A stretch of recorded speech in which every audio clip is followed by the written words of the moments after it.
Yo sé que yo me meto, hablo, me muevo, así que perdón, tengo TDAH, si me quedo solo en un solo sitio me da un ataque. Los 20 minutos de las conferencias que están creando el Congreso porque me toca, porque si no, me estreso. Esto es absolutamente cierto. Yo les he dicho todas las cosas que microbiológicamente pueden afectar el mundo. Y la realidad es que la resistencia bacteriana, el cambio climático y los hongos, los parásitos resistentes, son bastante graves. Pero creo que no hace falta mucho para decir que la amenaza más grave al dominio del hombre sobre la faz de la Tierra, por mucho, son los virus. Ya, no lo sé. Esto no importa que tenga sonido o no. Ahorita le digo a mi asistente para que le dé play. Que básicamente solo hay uno para eso. Y según sus palabras. Entonces, ¿qué es importante? Que tomen en cuenta que vamos a escuchar de los virus. Antes yo he hecho broma porque a mí me pedían las clínicas que cuando había un virus medio raro después de la pandemia, yo tenía que dar la charla del virus para que todos lo conocieran y tal. Antes iba una vez al año. Luego iba una vez cada 6 meses. En este año que llevamos 6 meses he ido 3 veces a dar charlas. Di la charla de fiebre amarilla, di la charla de antivirus y di charla de ébola. El año pasado di monkeypox. Entonces, cada vez estamos viendo más virus que producen problemas en la humanidad. Cualquiera de ellos, con cualquier mutación extra, puede ser una siguiente pandemia. Porque yo puedo desayunar un día que yo, el sábado, yo desayuné en Tucupita, almorcé en Puerto Ordaz y cené en Caracas, en un mismo día. Entonces, la movilización es así en Venezuela, pero en el exterior tú puedes desayunar en Caracas, almorzar en Turquía y desayunar en cualquier país de Asia, en un mismo día, o África, para hablar de 3 continentes. Entonces, tú en 24 horas puedes estar en 3 continentes si no agarras butaca. Si agarras butaca te da chance solo para un continente. Entonces, ¿qué es importante? Que tengamos en cuenta estas clases de virología, porque alguno de esos bichitos que vamos a ver, o alguno nuevo, que es mucho peor, va a producir esto. Dale play. Esto es una película, así inicia la película de 1900 años atrás. Una todavía. Dale play. Donde dice play, eso. Me pone nervioso. No eres el único. Aquí lo dice claramente. Este fue un premio Nobel que descubrió uno de los virus que van a ver más adelante. Esto es una película de 1995. Fíjense que ya hablaba, ni siquiera pensar en la pandemia de COVID, porque ahorita hablar de virus es más fácil con la pandemia de COVID. Pero era una serie de médicos que iban a un campamento estadounidense en el Congo, que está muy de moda, ya les voy a decir por qué. Y el médico de ellos les está explicando que estos son los pacientes en las primeras 24 horas, en malas condiciones, con fiebre, toda esta cantidad de lesiones de piel, lesiones de sangrado, y le pregunta a quién le dice que si se va a morir, que por favor le diga a su novia que la ama. Y dice que no te vas a morir, que él se va a encargar de que no se muera y que te vamos a tomar una muestra de sangre para ver qué es lo que está sucediendo. ¿Ok? Toma la muestra de sangre y al extraer la muestra de sangre, el médico les dice qué es lo que pasa después de 24 horas a las 48 horas. Esto es lo que sucede con los pacientes con ese virus. El médico que está allí adentro, créanme que hay un médico adentro, se horroriza y dice que le va a mandar todos los insumos necesarios para poder ayudar a esas personas y poder sacarlas de allí lo más rápido posible. Y luego dice que por favor manden el paquete lo más rápido posible. Estos son los primeros minutos de la película. Estoy haciendo grandes spoilers, aparte que es 95. La mayoría había nacido, o sea que no puede considerarse spoiler. Y ahí ven cómo les mandan el paquete para poderlos ayudar y controlar el brote. Y bueno, estaban felices porque la mayoría de ellos estaban cayendo uno a uno en ese proceso infeccioso que nos estaba matando el Congo, en África, en la República del Congo. Sí. Me lo superimaginé corriendo. Bueno, a veces las formas de resolver en infectología no son las que mejores se parezcan. Como cuando Sí. explotaron. Los odontólogos tienen un dicho que dice cero dientes, cero caries. No queremos ser tan radicales, pero fíjense, la clase que vamos a ver hoy es la introducción a los virus. Y esto es el virus del cual se inspiró la película, que es el virus del ébola. Actualmente, esto es de hoy, al 27 de mayo, y ella me ayudó a hacerlo, obviamente. Entonces, en Uganda, en estos países que no puedo pronunciar, y en la República, en las regiones de la República, regiones de la República del Congo, democrática, supuestamente, en la República Democrática del Congo, hay una cantidad de confirmados que son 17, 238 sospechosos y una muerte de Uganda. Hay varios políticos en el mundo que quieren lanzar la misma bomba al Congo para evitar que el Lassa y el ébola terminen saliendo de allí. Pero se decretó recientemente una alerta mundial para confinar, no matando a la gente del Congo, pero sí para confinar el virus y que no se extienda y pueda crear, porque pueda crear una pandemia, evidentemente porque la transmisión es bastante sencilla y adicionalmente porque es un virus que tiene la cepa actual es esta que está ahí, la de Bundirumbu. Esa cepa es menos agresiva pero menos estudiada, por lo tanto los tratamientos no sabemos si funcionan, las pruebas probablemente no funcionan igual y es menos mortal que la otra, pero el menos mortal es que 30% de mortalidad, la otra 60%. Entonces, de cada 10 personas, de 3 a 4 van a morir. Tampoco que sea algo sencillo. Puede ser que la mortalidad de COVID era de 5%. ¿Y cuánta gente no son? Continúa. Entonces, lo primero que vamos a ver es que es un virus. ¿El virus está vivo o no está vivo? ¿Qué opinan ustedes? ¿Cuál es la unidad que nos han enseñado de examen? A mí más examen que ustedes. ¿Cuál es la unidad más pequeña de todas? La célula. La célula. La célula es la unidad más pequeña de la vida. Viva. Así nos han enseñado Viva. absolutamente todo. Vivo. Evidentemente, no vivo, hay moléculas que es el átomo y todo eso, pero la unidad viva más pequeña, según el dogma de la biología, es la célula. Que los organismos son unicelulares o pluricelulares. Entonces, ¿por qué vemos el virus en microbiología si en teoría no está vivo? Pero no está vivo, pero es inanimado. No es inanimado, tiene una serie de funciones. Entonces, la perspectiva de que no está vivo es que inercia intracelular, fuera de un parásito, una célula que lo pueda establecer, el virus no hace nada. Entonces los viriones son partículas inertes comparables a cristales con moléculas sin actividad biológica. No tienen metabolismo, carecen de maquinaria metabólica, no pueden generar energía ATP, ni poseen ribosomas y no sintetizan proteínas de forma autónoma. Entonces, toda la clase que les dio el profesor Pardo no sirve para los virus porque no ellos hacen ninguna de esas cosas. Autociencia de cierre organizacional. El ciclo vital es lineal, no circular. No coinciden con la estructura casual de un sistema vivo, usualmente circular. Todos los sistemas vivos son circulares, a excepción de este. Y dependen absolutamente de sus células compuestas. Ahora, me voy a poner del lado del equipo de los que existan vivos. Uno, es complejo, tiene un virus gigantes como los vivivirus y los pandoravirus que tienen genomas de gran tamaño. Han evolucionado, mutan, no son iguales, que eso son un dolor de cabeza. Y están preprogramados, poseen agencia biológica dependiente del contexto, son estructuras interactivas, o sea que no están estándar, no es una partícula de polvo que va a ser siempre una partícula de polvo. Dime. ¿Qué significan pues especies? Ya les voy a decir qué es. Más adelante.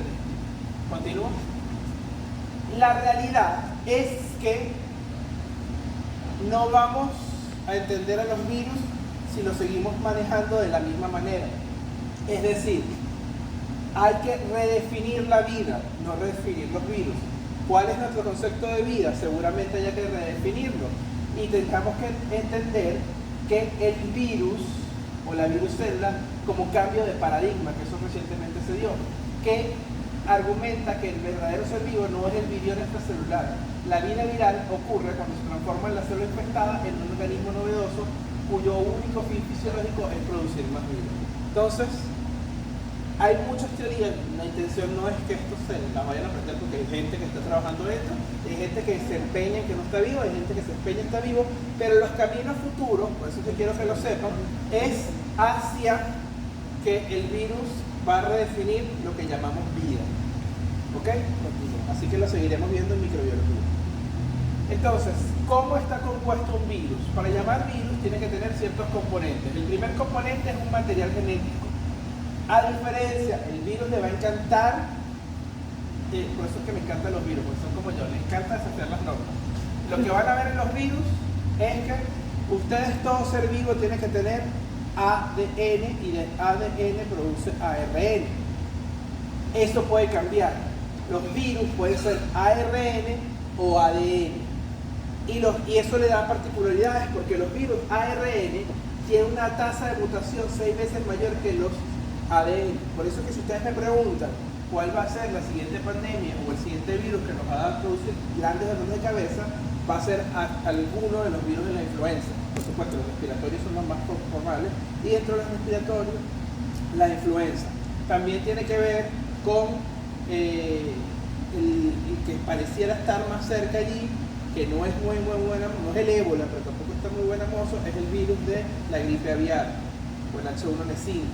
Ese ya existe, pero la transmisión entre humanos no es muy eficiente, pero sí se ha dado. Si esas mutaciones ocurren a nivel de ARN, puede pasar.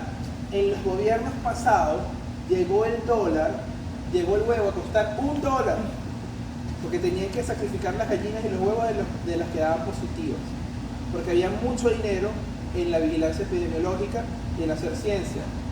Tristemente, nos guste, de acuerdo, no estemos de acuerdo, las políticas de salud de Estados Unidos en este momento no la dan mucho. Entonces, preocupa que importe más que el huevo sea más barato a que esto se pueda expandir. Sin meternos en política, solo hablando de que, bueno, tristemente hay cosas buenas y cosas malas en todo. Luego de esto, del material genético tiene una cápside. Ya les voy a hablar cómo es esa cápside, pero está hecha por caxómeros, que son complejos proteicos. Lo hace dinámico y metaestable.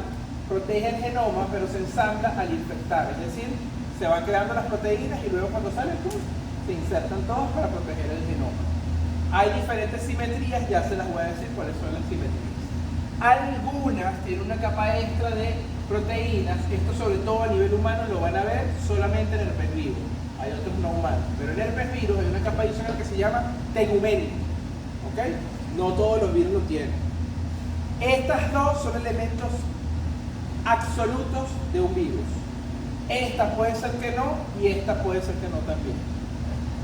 La envoltura lipídica, membrana derivada de la célula huésped, es decir, cuando sale se lleva la célula huésped y se lleva el virus. Contiene todas las proteínas que van a permitir usualmente la opción de intercambio con el entorno.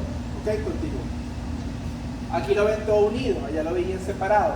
Adicionalmente a este componente tiene las enzimas, están usualmente dentro de la cápside, polimerasa, integrasa, proteasa, topoisomerasa, eso puede variar dependiendo de los virus. Recuerden que estamos hablando de generalidades y luego vamos a ver uno por uno lo demás.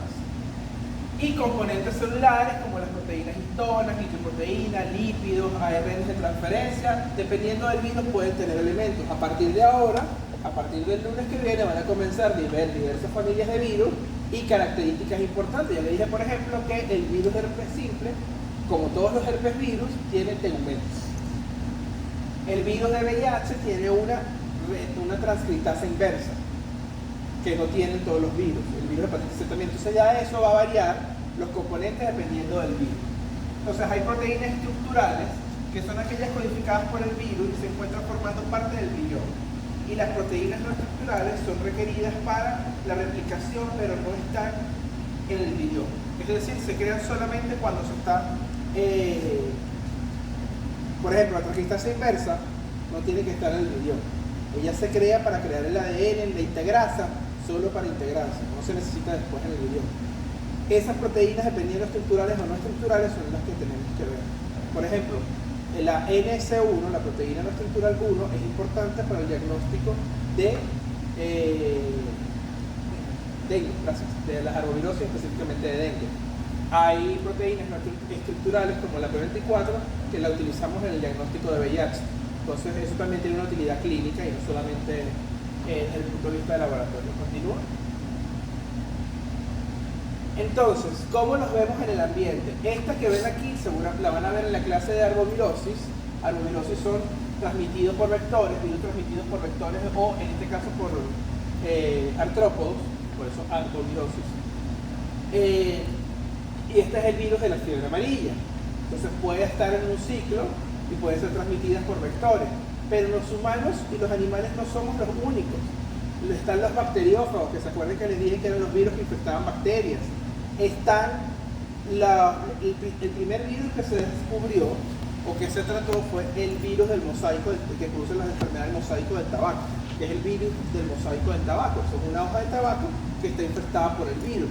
Entonces se intentaba filtrar el virus a través de filtros muy pequeños, y ahí se dieron cuenta que haciendo eso y poder filtrar a nivel microscópico, eso lo podían infectar de una planta a otra, solamente con ese microfiltrado. Entonces les decían que había estructuras muy pequeñas que no eran visibles ni siquiera en los microscopios ópticos, que se podía traspasar de una a otra, por supuesto, no en filtros nanométricos, literalmente.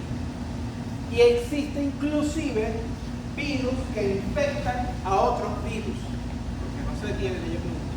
Entonces esto es un virófago, como por ejemplo el Sputnik. El Sputnik es un ejemplo de virófago. Esto es un virus, un mini virus que es bastante grande y tiene, vean, varios Sputnik adentro. Hay una clasificación bastante tediosa de los virus. Esta es una clasificación predominantemente molecular, que se llama la clasificación de Baltimore. La clasificación de Baltimore es sencillamente, dependiendo de cómo se comporta el genoma de ese virus, lo vamos a clasificar como clase 1, clase 2, clase 3, clase 4, clase 5, clase 6 y clase 7. Por ejemplo, si es un virus de ADN de doble cadena, como todos los herpes virus o como el adenovirus, lo clasificamos como 1. Si es un virus de cadena simple de ARN, como el coronavirus, que fue, no sé si lo han escuchado la primera vez, él era un virus de ARN de cadena simple. Aquí no nos importa qué hace, qué infecta, es una clasificación meramente molecular. Dependiendo de cómo se comporta el genoma, ves. Y todo lo que tienen que leer, conversión, si es de ADN de cadena simple y inmediatamente después se transforma en ARN mensajero, es el parvovirus. Y es un ejemplo del clase 2. Aquí les pusimos cada uno ejemplos de virus que infectan, porque es una clasificación para todos los virus, pero que infectan a seres humanos. Un ejemplo importante que lo tengo por aquí, el ébola, que lo vamos a ver. El ébola es un ARN de cadena simple, pero de polaridad negativa. Aquí tenemos que la polaridad es negativa y influenza y ébola. El influenza es más peligroso, después verán por qué. El VIH son los retrovirus, que ya lo van a ver, eso lo explica muy bien el doctor Carballo. Necesita una transcriptasa inversa para luego integrarse y a partir de ARN produce ADN. Ustedes hasta el momento lo que han visto en el dogma de la biología es que hay ADN y de ADN pasamos a ARN. Aquí este virus se pasó por el forro la biología. Y él dijo, yo de ARN voy a hacer ADN para producir ARN de nuevo, porque me da la gana, porque puedo. Y se creó el VIH, que eficiente ha sido, por mucho, es mi virus favorito. La CAC, ya vimos el material genético y cómo puede estar organizado. ADN o ARN, simple o no simple, o dual, de polaridad positiva o de polaridad negativa. Ahora, la estructura viral puede ser icosaédrica, helicoidal, compleja, que no hace caso a ninguna de las dos anteriores, o mixta. ¿Okay? La icosaédrica es esa pirámide que están viendo, por eso se llama icosaédrica, tiene esa simetría, que es la simetría de visualizarlo. Pero bueno, es de esta manera. Aquí, vean esta litografía electrónica de la cápsula icosaédrica. Si se ve como un tubito, ¿ok? O redondito, vamos a hablarlo como helicoidal, como muchos virus humanos. Compleja, porque no tiene las formas clásicas que son esas dos, icosaédrica y helicoidal. Y mixta, porque fíjense que es esto. ¿Dónde lo han visto? Un bacteriófago tiene tanto helicoidal como icosaédrica y otras cosas que son raras, entonces es mixta. A mí me encanta los robots. El ciclo vital de cada virus va a ser distinto, no todos van a ser iguales. Por ejemplo, ahí está un ejemplo del virus del COVID, se une a la proteína convertidora de angiotensina 2. Cada virus está adaptado para meterse al ser humano, a la célula humana, o a la célula que sea, pero nosotros somos médicos, así que voy a hablar de las células humanas, a través de un receptor. El virus, ya sea en su cápside o en su membrana, va a tener un receptor que se va a unir, un receptor del humano, y va a inducir que él penetre y luego entre. Luego de eso se va a replicar, es decir, su ADN, que es lo que entra, gracias a las proteínas no estructurales que estaban allí preparadas al bate para comenzar a producir, van a producir el ARN que le toque. Luego de que se replique, va a producirse un ensamblaje para producir, ¿dónde está la gemación? Se madura, se hacen los recortes que sean necesarios y luego sale la liberación o exocitosis, que en algunos casos se lleva también la célula, la membrana.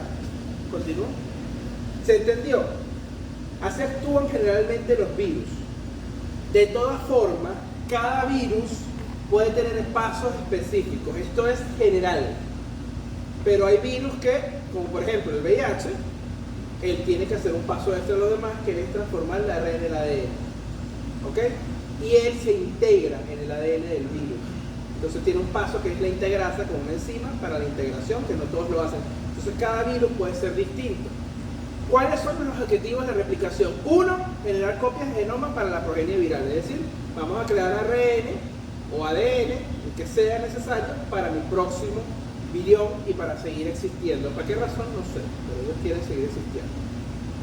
Y generar RNA mensajeros para sintetizar proteínas estructurales y no estructurales. Es decir, las funciones de ese ARN que viene es crear proteínas para seguir viviendo y crear ADN para seguir viviendo. Y no tiene que pagar, ni se preocupa si hay fisiología o no hay fisiología, o si hay que pagar el apartamento o no hay que pagar el apartamento, o si me cancelaron el trabajo los miércoles pero no me lo cancelaron. Ellos solo existen para sobrevivir, por eso que son tan especiales. Hay dos ciclos, que son el ciclo lítico y el ciclo nitrogénico. El ciclo lítico se replica masivamente en su genoma, ensambla las partículas y ¡pum!, rompe la célula y se va. Por lo tanto, hay una liberación inmediata de la progenie viral. Y los virus que producen citolíticos usualmente son virus agresivos desde un punto de vista infeccioso. O sea, son virus que no se han adaptado bien al ser humano. ¿Por qué les digo que no se han adaptado bien al ser humano? Porque los virus que se adaptan bien al ser humano son 300 alumnos de la mujer.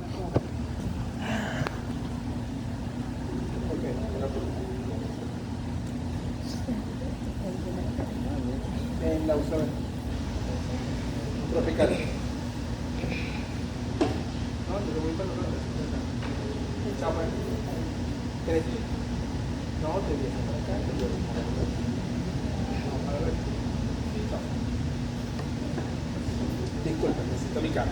Ya no puedo más con una moto. El citrolítico ya lo entendemos. Entran, se crean y luego salen destruyendo la célula.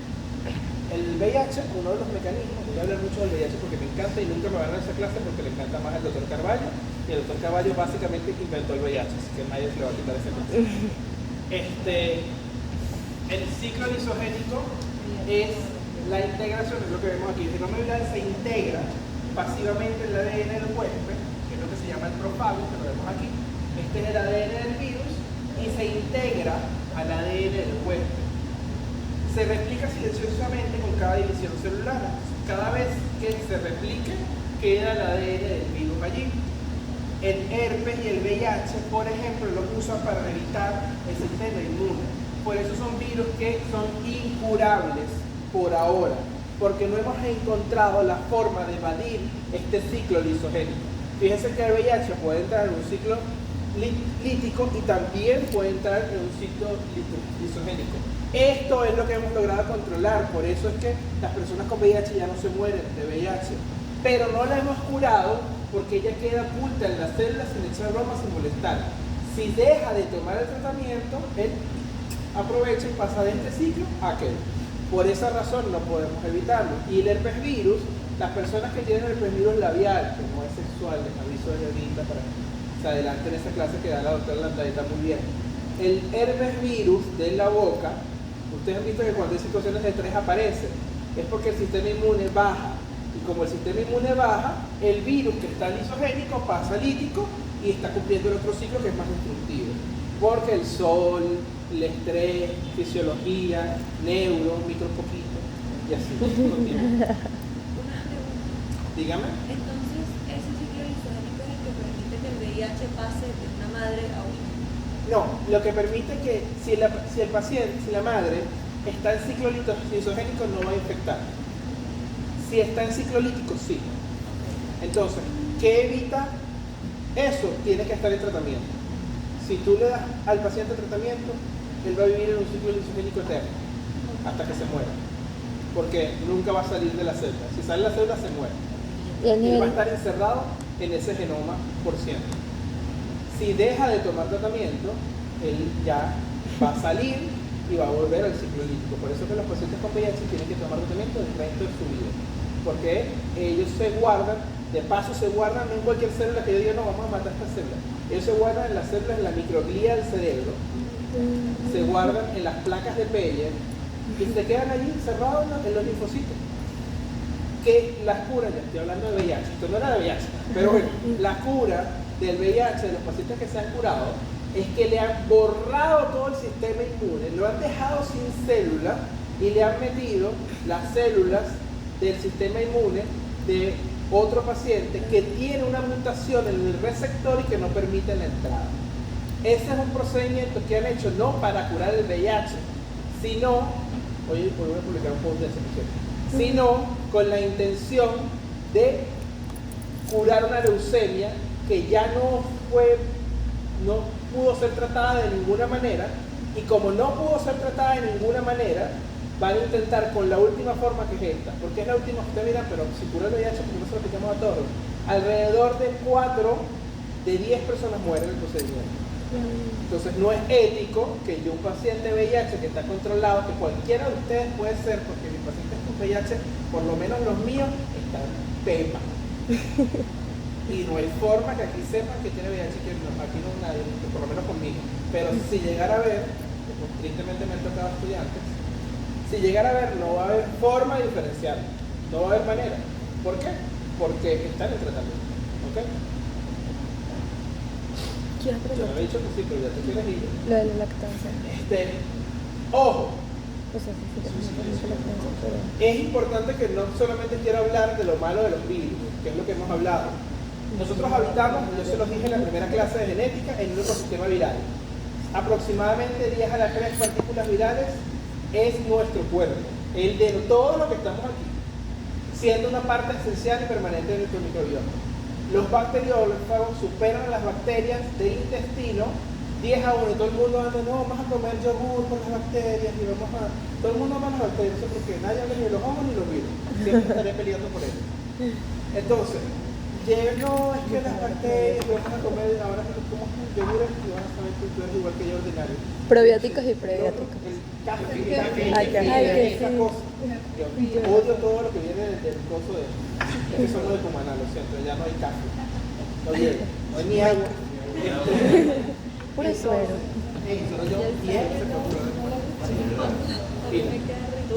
Entonces, modulación inmune y defensa. Los fagos inducen las células T reguladoras y la producción de IgA, que se unen en la barrera mucosa para activarse y prevenir patógenos bacterianos como la Shigella y la Salmonella, que también respondieron, bueno, no, el Escherichia coli, que fue lo que respondieron en el parcial, los que respondieron. Y la disbiosis, alteraciones en el viroma, como la expansión de algunas familias virales, están vinculadas a la enfermedad inflamatoria intestinal. Es decir, no solamente la disbiosis son bacterias, también son virus. ¿Por qué nos infectamos de los virus? Bueno, en Estados Unidos, porque no hay datos de Venezuela, porque los virus son más difíciles de estudiar, eso sí viene. Los hongos crecen, ustedes lo vieron, en una torta. En el lacrimel, que es una torta, crece un hongo. Pero el virus es de gente cistrina. A mí me encanta, pero no hay plata para eso.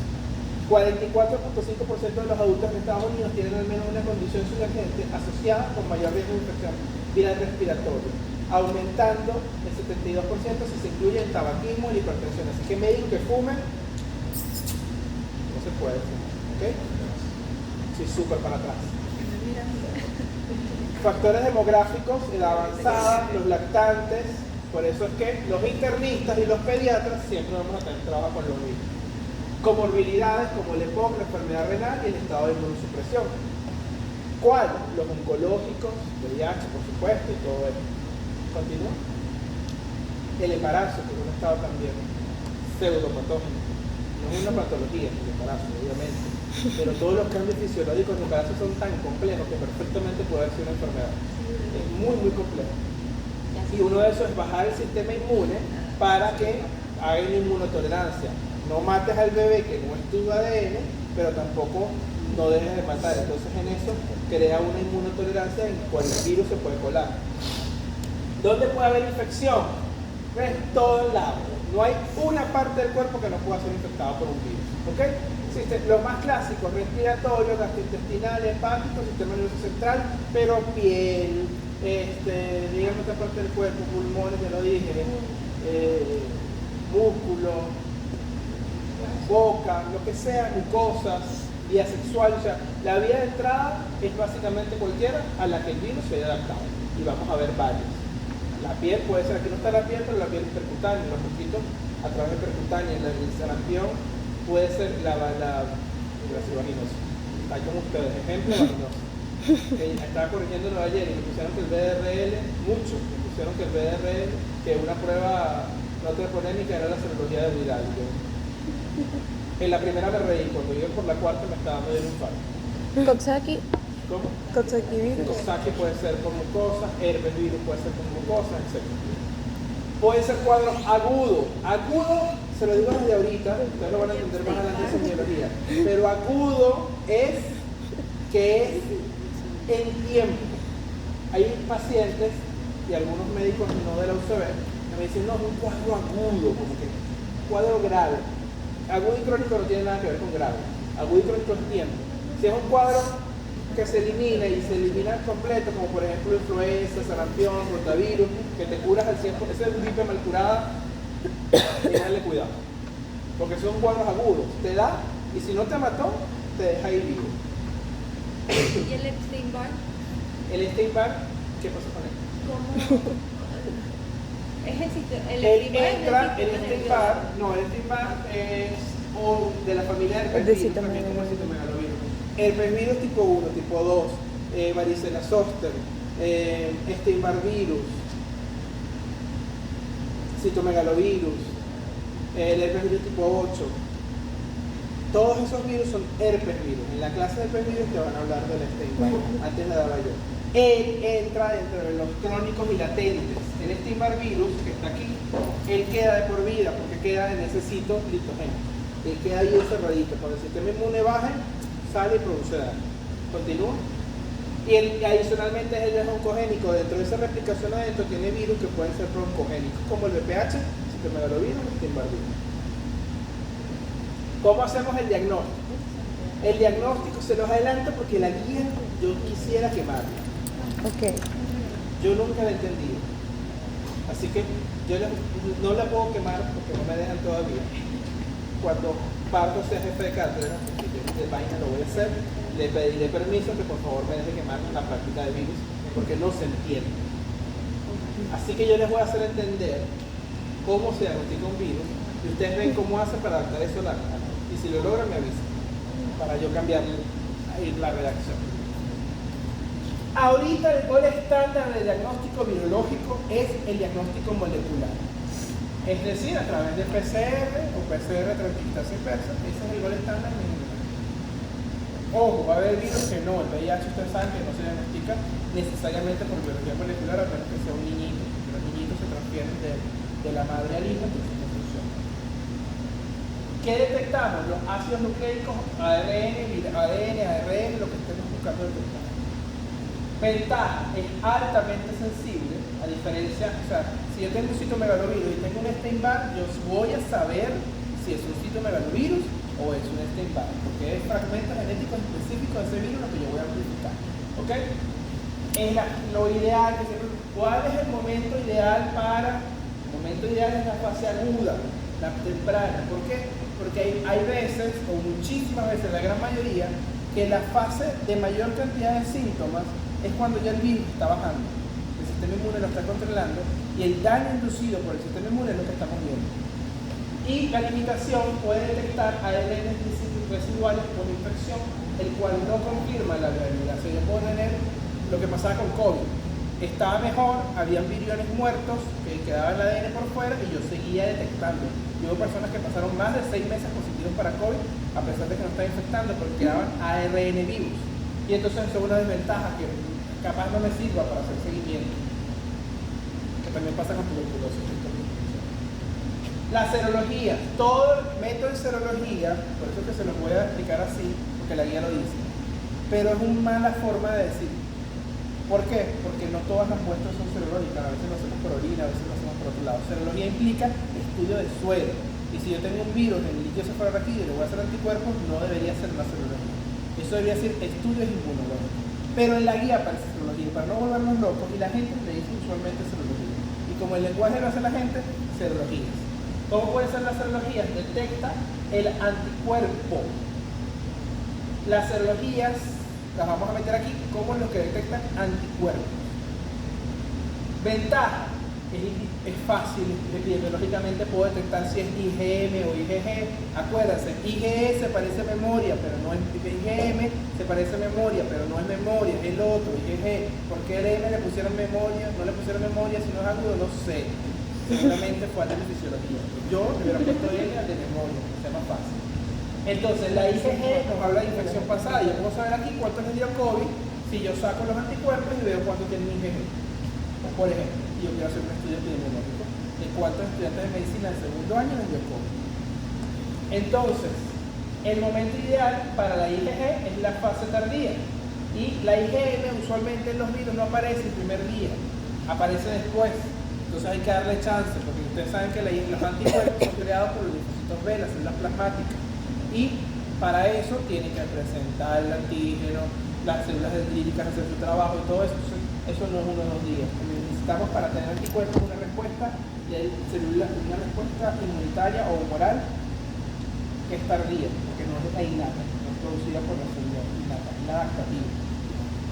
Entonces, el problema, si el virus se parece mucho, el anticuerpo del citomegalovirus y el anticuerpo del Epstein-Barr son muy parecidos genéticamente y puede darte positivo por ser el virus. ¿Ok? Los arbovirus son muy parecidos. Dengue, zika y chikungunya. Entonces puedes tener IgM para dengue y resulta que era chikungunya o uno lo puche. ¿Ok? Entonces los anticuerpos no son tan específicos. Pueden ser sensibles, pero no específicos. Y ahorita, ustedes lo vieron mucho por el COVID, las pruebas de antígenos. Esta no detecta anticuerpos, detecta alguna proteína estructural o no del virus. Y, por ejemplo, la microclaxi de la espiga, por lo menos el virus de COVID, alguna de las dos la detectaba. Entonces, hacíamos el hisopado hasta la pituitaria, rascábamos la pituitaria, sacábamos y lo poníamos en una prueba de este estilo. Y ahí lográbamos en 10 a 15 minutos saberlo. Funciona en la primera fase, porque yo quiero tener un diagnóstico, no 2 semanas después, como señor tipo la salmonela. Señores, yo creo que es dengue, vengan 2 semanas y se aguantó, le digo si fue dengue o no. O sea, bueno, el dengue son 5 días, pero igual uno quiere cosas más rápidas. En el dengue, por ejemplo, la proteína no estructural 1, que es la NC1, la podemos detectar en los primeros 5 días. ¿Ok?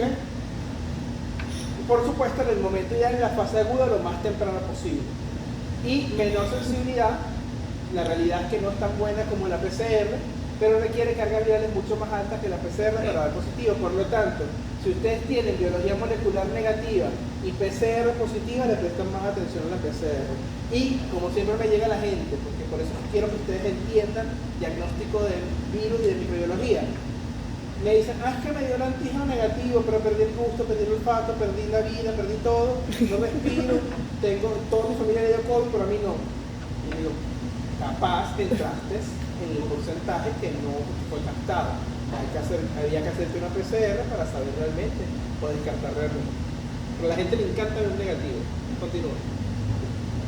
Entonces pasamos a otra cosa que es la era del cultivo. Inicialmente trabajamos con cultivos celulares para demostrar que los virus existían. Todavía se hace más a nivel de investigación, yo les voy a explicar por qué.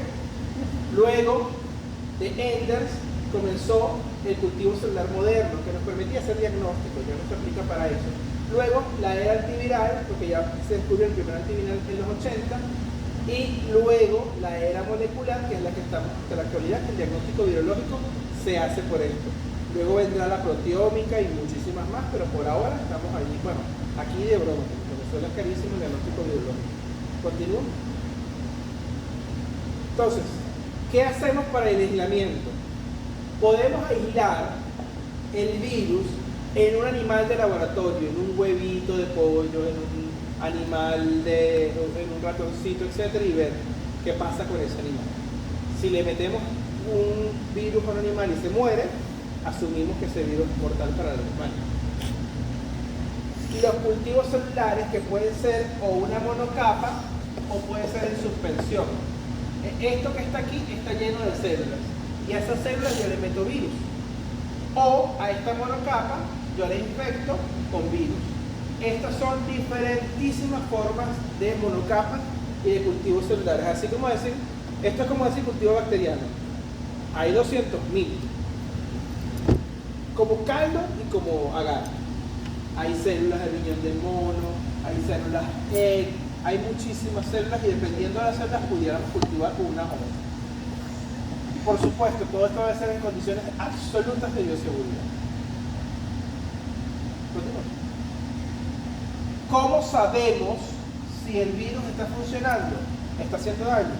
Por reacción. Efecto, una de las razones que van a ver es la acción o efecto citopático, que lo explica horrible la vida, pero bueno, se los pongo un pelo más claro. Si se mueren las células, es que el virus hizo efecto. Y así lo vemos. Sencillamente hizo un daño en la célula. A veces deja formas características que nos permiten, a los que les encanta que si ojo de búho, eso lo van a ver en la guía, son formas que quedan después de que ejerce ese efecto poilocito. Hay muchas formas que, dependiendo de cada uno de los virus, lo van a ver en cada uno de esos virus, que cuando mata la célula o cuando hace daño a la célula, produce una forma que nosotros vemos esa célula de manera rara. Por ejemplo, ojos de búho, se ven como dos células, como dos ojitos de búho. Y así nos pusimos creativos para cada forma de cómo muere o cómo se produce la célula. Aquí. A veces lo vemos por esa morfología rara y a veces lo vemos sencillamente porque se disminuyó la forma, el número de la célula. O sea, una de las formas de saberlo es por el efecto citopático. Siguiente. Ya estamos terminando. La inmunomarcación es otra forma. Yo marco a la célula con un indicador que puede ser fluorescente o puede ser cualquier otra cosa que me haga diferenciar, y entonces el virus cuando entra es como una ELISA, pero para marcar a la célula que se infectó por el virus. Entonces yo le lanzo ese virus, pero con un marcador que me permita después ver por inmunofluorescencia o por ELISA, que es más o menos lo que vemos allá, qué está sucediendo. Por supuesto, si una ELISA es cara, imagínense, o sea, esto es costosísimo, es un virus que marquemos para poder mandar. Esto ya se los expliqué, cuánto tarda en producir. Esto va a variar, sencillamente es para que conozcan que hay una cascada inflamatoria. Entonces, ¿cómo hay daño? ¿Hay daño por la infección viral que mató a la célula o hay daño por la respuesta inmune ante el virus? Esto es, sencillamente el virus agarró, pum, mató a la célula, saliendo. Esto es el ejemplo de Superman. Superman, ustedes ven que va a Metrópolis Y para matar a un tipo destruye media metrópoli. Así es el sistema inmune. El hijo de Dios tú eres nosotros, si no somos todos. Entonces, o puede ser el daño del mismo virus, que es el daño del malvado, del Thanos o del que sea. Después de viejo te das cuenta que Thanos tenía un poquito de razón. Y el indirecto es el superhéroe que si bien salva al mundo, lo salva volándose la mitad. ¿Se entendió? Sí. Buenísimo. Igual.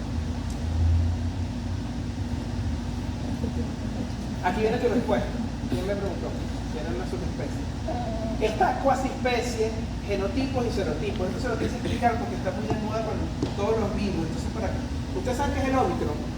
La escucharon con el COVID. Que estaba la Delta, que estaba la Omicron, que estaba la otra, y la BB1, entonces la Omicron 2, Omicron 2.0. Eso viene porque los virus, dependiendo de la presión y de la selección del más alto, que puede ser por vacuna, por tratamiento o sencillamente selección natural, va a haber una multiplicación viral y esto va a crear multiplicaciones. Y las especies o cuasiespecies que van a permitir esto, genotipos, serotipos o cuasiespecies, va a permitir que haya una diversidad dentro del mismo virus. ¿Continúa? Por ejemplo, hay dos tipos de VIH, VIH tipo 1 y VIH tipo 2. Se los voy a explicar con dos ejemplos. El virus de hepatitis B tiene 7 genotipos, del 1 al 7, que vienen dependiendo específicamente de sus características genéticas. Y son distintos uno del otro. Y antes, ya no tanto, pero hasta hace 5 o 6 años se trataba cada genotipo de manera distinta. Y para tratar la hepatitis C tenías que saber qué genotipo era. Y ahorita son pangenotípicos, los tratamientos matan a los ciervos. Luego viene la cepa o el subtipo. Este es un linaje del genotipo. O sea, un genotipo 1 puede tener varias cepas. Son propiedades estables. Por ejemplo, dentro de la hepatitis C hay un subtipo tipo 1 y un subtipo 2, que son el mismo genotipo 1. Y desde el punto de vista clínico, la realidad no nos interesa tanto. Ambas se trataban inclusive antes con el mismo medicamento. Pero desde el punto de vista epidemiológico, yo puedo saber cuál es el subtipo que está circulando en Venezuela. Por ejemplo, si me interesa por alguna razón, ya sea por tratamiento, por investigación, por esta plata, por lo que sea. Por esta plata. El serotipo, ya no estamos hablando de subtipo ni de cepa, es definido por los antígenos, ya no estamos hablando de la genética, sino por los antígenos de su membrana. ¿Ok? Y puede ser, por ejemplo, los anticuerpos contra el G1 no protegen contra el G3. ¿Por qué me interesa el serotipo? Porque me permite hacer diagnóstico. Si yo tengo una prueba diagnóstica que detecta G1 y resulta que este es G3, ¿me va a funcionar? No. Si yo tengo una vacuna contra el G1, pero que son puros anticuerpos G1, pero no le sirven al G3, ¿me interesa? No. Entonces, esto me puede interesar desde el punto de vista práctico en algunas ocasiones. Y una cuasiespecie es una que por microvariante en el paciente infectado puede haber diferentes especies de un mismo genotipo. ¿Ok? ¿Por qué? Porque yo le puse un medicamento y ese medicamento hizo que se alterara la especie y una mutó y resulta que es distinta a las anteriores genéticamente. Continúa, ya para culminar. Este es otro ejemplo que es el COVID y ahí está, fíjense que está genotipo 1, 2 y 3 y está dentro del genotipo 1, que fue el más predominante, la variante alfa y la variante delta. Y aquí está una cepa que es la cepa Omicron. Y todas las demás Omicron que existen, que es la ahorita, es la que está predominante en el mundo, que es lo mejor que nos puede pasar, porque es la más tranquilita de todas. Entonces fíjense que la delta era más mortal y la Omicron es más light dentro de todo. Continúa. Esto ya solamente se los voy a decir, los virus son el futuro no solamente porque nos pueden matar, sino porque nos pueden salvar. Ahí cada vez más lo utilizamos para reparar células dañadas o como parte de la terapia. Continúa.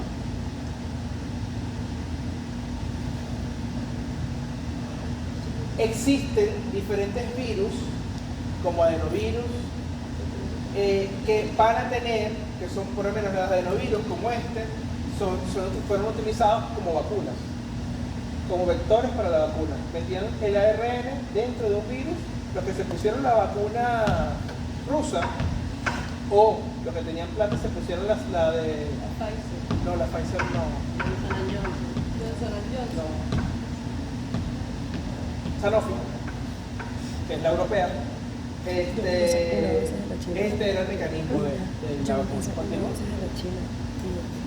Yo no sé ni cuál es pero entonces como tres. Esto se me pasó, pero bueno, hay virus que son broncogénicos, solamente se los puse por eso.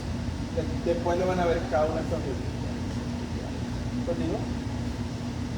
Esto es lo que les estaba explicando, las vacunas de ARN, y hay cápsides virales autoensamblables idénticas al interior del virus, provocan respuesta inmune masiva sin ninguna posibilidad biológica, y esto puede ser utilizado, y de hecho es utilizado en Gardasil para el VPH. ¿Continúa? Ahorita las bacterias, después de los virus, si llegamos a sobrevivir y por suerte no nos mata un virus, ya yo les dije que las bacterias multiresistentes están allí en la pelea de ver quién nos va a destruir. Entonces, los virus pueden ser irónicamente nuestra herramienta, y ya existe aprobada terapia con bacteriófagos que van a matar a las células específicamente probadas y aprobadas como medicamento para la solución de las bacterias multiresistentes que no tienen alternativa para el antibiótico. O sea, la fagoterapia es el presente y va a ser mucho más el futuro del tratamiento de las enfermedades infecciosas bacterianas por bacterias multiresistentes. Y el sistema CRISPR, que ya ustedes saben que viene en la capasa 9, que a cada rato están curando una enfermedad nueva con CRISPR. Si ustedes se descuidan, no hay que estudiar, hay que buscar CRISPR y ya. O sea, el CRISPR es una herramienta en la cual las bacterias se defienden de los virus, porque las bacterias también van a buscar defenderse. Entonces, esto nosotros lo estamos utilizando para poder cortar los genes a través de esa tecnología y de esas enzimas, y cortar los genes de diversas enfermedades, muchísimas. Todavía ninguna ha sido aprobada para hacer uso en humanos, sencillamente está funcionando. Cuando lo utilizan en las células de cangrejos de Madagascar, funciona. Todavía falta mucho para que pueda funcionar en humanos, pero ustedes probablemente sí lo logren ver, si es que no lo veo. Creo que ya. Sí, listo.